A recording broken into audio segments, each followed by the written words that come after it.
ഇന്ന് നല്ല മഴയുള്ളൊരു ദിവസമാണ്. മഴയുള്ള ദിവസം എന്തായാലും മടിയുള്ള ദിവസമായിരിക്കുമല്ലോ. ഇന്നത്തെ ഉച്ചയൂണിന് ഒരു മത്തങ്ങ പരിപ്പ് കറിയും ഒരു പയറും മെഴുക്ക് പുരട്ടിയാണ് ഉണ്ടാക്കുന്നത്.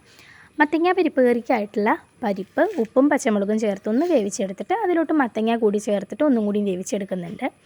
കുക്കറിലാവുമ്പോൾ പെട്ടെന്ന് വെന്ത് കിട്ടും. അപ്പോഴത്തേക്ക് ഞാനിവിടെ തേങ്ങയും പച്ചമുളകും മഞ്ഞൾപ്പൊടിയും ഉപ്പും ചേർത്തിട്ട് അരപ്പ് റെഡിയാക്കുന്നുണ്ട്. അരപ്പ് ലേശം വെള്ളം ഒഴിച്ചിട്ട് തിക്കായിട്ടാണ് അരച്ചെടുത്തിരിക്കുന്നത്. കറിയിൽ അത്യാവശ്യം വെള്ളമുള്ളത് കൊണ്ട് അരപ്പ് തിക്കായിക്കോട്ടെ. വെന്ത കറി ഇൻഡക്ഷൻ കുക്കറിലൊരു പാത്രം വെച്ചിട്ട് അതിലോട്ട് ഞാൻ മാറ്റുന്നുണ്ട്. ഒന്ന് തിള കയറി വരുമ്പം അതിലോട്ട് നമുക്ക് അരപ്പ് ചേർത്തിട്ട് നന്നായി ഒന്ന് തിളപ്പിച്ചെടുക്കാം. കറക്റ്റ് കറി തിളച്ച് കിട്ടിയപ്പോഴത്തേക്കും കറണ്ട് പോയി. കടുക് വറുക്കുന്നതിൻ്റെ വീഡിയോ എടുക്കാൻ പറ്റിയിട്ടില്ല. കടുകും കറിവേപ്പിലും കൂടി താളിച്ചൊഴിക്കുന്നതോടുകൂടി നമ്മുടെ പരിപ്പ് കറി റെഡി ആയിട്ടുണ്ട്.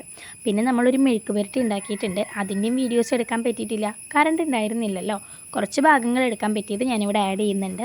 പയർ നോർമലി മെഴുക്ക് പുരട്ടുന്ന പോലെ തന്നെ കടുക് വറുത്തിട്ട് അതിൽ നമ്മൾ പച്ചമുളകും വേപ്പിലയും മഞ്ഞൾപ്പൊടി ഉപ്പും ചേർത്തിട്ട് മെഴുക്ക് പുരട്ടിയിട്ടുണ്ട്. അപ്പോൾ ഇന്നത്തെ ഉച്ചയൂണിന് മത്തങ്ങ പരിപ്പ് കറി പയറും മെഴുക്ക് പുരട്ടിയതു.